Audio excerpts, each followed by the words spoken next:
This is Democracy Now! I'm Amy Goodman with Nermeen Sheikh. We end the hour looking at how multiple people close to Donald Trump have direct ties to white supremacists. President Trump's top economic advisor, Larry Kudlow, has admitted he recently hosted white nationalist publisher Peter Brimelow at a birthday celebration at his home. Brimelow founded the anti-immigrant website vdare.com. Meanwhile, Trump's speechwriter Darren Beattie was fired last Friday as revelations surfaced that he'd spoken at a conference alongside prominent white nationalists, including Brimelow, in 2016.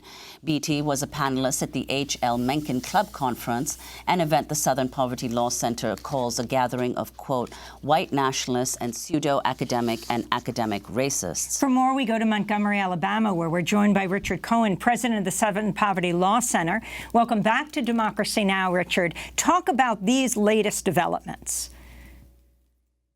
Well, I don't think they're entirely surprising, Amy. You know, we've seen a real cross-fertilization between, some hardcore people in the anti-immigrant movement and the Trump administration.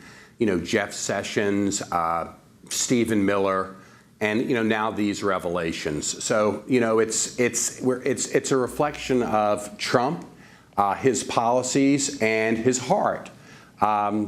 These people aren't renegades. They are not people who weaseled their way into the administration and corrupted Trump. They reflect his views. He chose them because of their views, and I think it's a sad state of affairs. Well, talk about who Darren Beattie was speaking at the H.L. Mencken conference and what that was.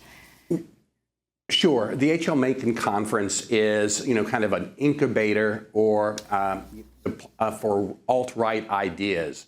People like, Richard Spencer was its founder. Was one of its founders. They have an assortment of, kind of academic racists who speak there every year, including people like Peter Brimelow. And it's quite incredible that Darren Beattie, a speechwriter for Mr. Trump, would have been there in 2016. He gave a speech that was really music to the ears, I'm sure, of his audience. It was very Trumpy. It was kind of an anti-globalist speech. He talked about globalism as, kind of being one of the things that was responsible for the errors, as he put it, of immigration. And he talked about movement conservatism being dead and a new form of right-wing intelligentsia emerging. And I know that that was music to the ears of the racists who listened to him. And Richard Cohen, can you explain who, Stephen Miller is, of course, still in the Trump administration, and explain what VDare is? Well, VDare is a website that Brimelow started, and really it's a publishing platform for white nationalists. People like Jared Taylor, someone who said that, black people weren't capable of forming a civilization, someone who said that he was the spokesperson for the organization from which Dylann Roof drew the idea that there was a genocide afoot against white people. So, I think it's been a mouthpiece for the radical right, white nationalism, anti-Semitism for almost 20 years now. And can you talk about... mention one thing. Let me mention... Go ahead. I was mentioning one thing about Brimelow as well. Brimelow was actually someone that Stephen Miller and Richard Spencer brought to Duke University when they were both students there. Miller was an undergraduate. Stephen Spencer was a graduate student. And some people say, and there's some evidence for it, that Spencer was kind of a mentor for Stephen Miller during that time. And where do you see this going, Richard Cohen? You've expressed concerns about, obviously, the white nationalists who are in the White House. But talk about what's been going on outside as well, in different places around the country. Well, I'm more concerned, of course, with white nationalism within the administration than I am outside of it. After Charlottesville, we saw some of the players who had been prominent there kind of retreat into the background from the bad publicity as a result of Heather Heyer's death. We saw the tech industry clamp down on them. And at the same time, we saw new emerging elements of the white supremacist movement come to the fore, particularly in the Northwest, places like Portland, Seattle, with the rise of a group called the Proud Boys. I wanted to ask you about what happened on a recent tweet. Trump tweeting, "I have asked Secretary of State, Secretary Pompeo, to closely study the South Africa land and farm seizures and expropriations and the large-scale killing of farmers." Then he quoted Fox News' Tucker Carlson saying South African government is now seizing land from white farmers. Former KKK Grand Wizard David Duke and the far-right anti-immigrant website VDare.com retweeted the president along with messages about white genocide. The South African government then responded, and they wrote, quote, South Africa totally rejects this narrow perception which only seeks to divide our nation and reminds us of our colonial past.